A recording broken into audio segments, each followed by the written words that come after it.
સમાચાર રાજકોટથી TV9ના અસરદાર અહેવાલના પડઘા પડ્યા છે અને વીઆઈપી કલ્ચરના શોખીન કુલપતિ અંતે ઝૂક્યા છે।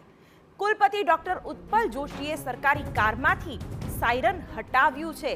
સમગ્ર મામલે TV9એ અહેવાલ રજૂ કર્યો હતો અને TV9ના અહેવાલ બાદ શિક્ષણ વિભાગે પણ આ અંગે ગંભીર નોંધ લીધી હતી। પહેલા રૂઆબ બતાવનારા કુલપતિએ હવે સાયરન હટાવ્યું છે।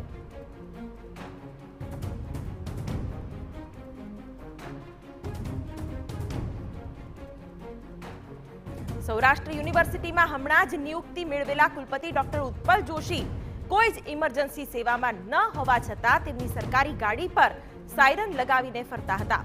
વીઆઈપી કલ્ચરના શોખીન કુલપતિની આ હરકત અંગે TV9એ અહેવાલ રજૂ કર્યો। સમગ્ર મામલે તેમણે શરૂઆતમાં રૂઆબ બતાવતા કહ્યું કે અન્ય યુનિવર્સિટીમાં પણ આવું ચાલે જ છે અને તેમણે હજુ તેનો ઉપયોગ નથી કર્યો, પરંતુ એક કુલપતિને એવી સત્તા કોણે આપી કે તે સાયરન લગાવી શકે તે અંગે TV9એ પ્રશ્નો ઉઠાવ્યા। આરટીઓના નિયમો રજૂ કર્યા અને આખરે તેના પડઘા પડ્યા છે। અંતે કુલપતિ ઝૂક્યા અને કાર પરથી સાયરન દૂર કર્યું છે।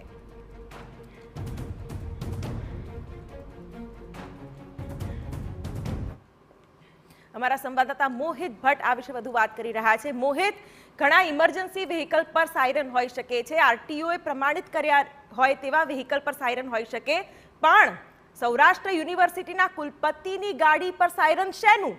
આ અંગે TV9એ એવા સવાલો ઉઠાવ્યા કે હવે કુલપતિએ સાયરન હટાવ્યું છે। કઈ રીતે આ આખો મુદ્દો સામે આવ્યો હતો અને TV9ના અહેવાલની કેવી અસર?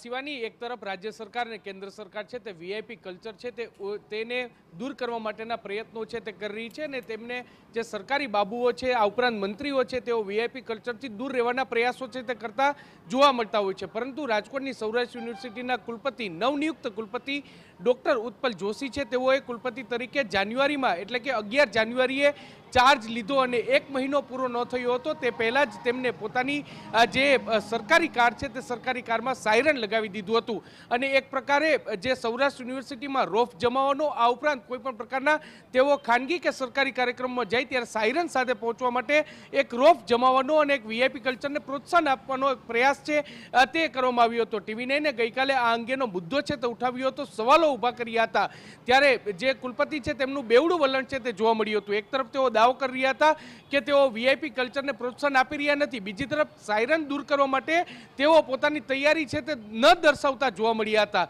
જોકે TV9ના અહેવાલ બાદ શિક્ષણ વિભાગ છે તેમના દ્વારા આ ઘટનાની ગંભીર નોંધ છે તે લેવામાં આવી હતી। કુલપતિને સૂત્રો પાસેથી જે માહિતી મળી રહી છે તે પ્રમાણે શિક્ષણ મંત્રી દ્વારા ઠપકો આપવામાં આવ્યો હતો અને આ વીઆઈપી કલ્ચર તાત્કાલિક દૂર કરવા માટેની તેમને સૂચના છે તે આપવામાં આવી હતી। આજે સવારે જ્યારે કુલપતિ છે તે સૌરાષ્ટ્ર યુનિવર્સિટી પહોંચ્યા હતા ત્યારે તેમને પોતાની કારમાંથી આ સાયરન દૂર કરી દીધું છે। સાયરનની સાથે સાથે વાઇસ ચાન્સલરની જે નેમપ્લેટ મૂકવામાં આવી હતી તે નેમપ્લેટ પણ તેમને દૂર કરી છે। તેઓ કેમેરા સામે અત્યારે કંઈ પણ બોલવાનો ઇનકાર કરી રહ્યા છે, પોતે એક વિડીયો કોન્ફરન્સ હોવાનો દાવો કરી રહ્યા છે, પરંતુ તેમના દ્વારા એક સંદેશો આપવામાં આવ્યો છે કે તેમને આ સાયરન છે તે દૂર કરી દીધું છે। એટલું જ નહીં, પરંતુ વાઇસ ચાન્સલરની જે નેમપ્લેટ છે તે પણ દૂર કરી દીધી છે। હવે તેમની શાન છે તે ઠેકાણે આવી છે। એક તરફ ગઈકાલે જ્યારે તેઓ રોપ જમાવતા હતા, આ સાયરન સાથે કોઈ પણ જગ્યાએ પહોંચતા હતા, પરંતુ હવે જ્યારે TV9એ અહેવાલ પ્રકાશિત કર્યો અને ત્યારબાદ શિક્ષણ વિભાગ દ્વારા ગંભીર નોંધ લેવામાં આવી અને આરટીઓમાં મોટર વ્હીકલ એક્ટની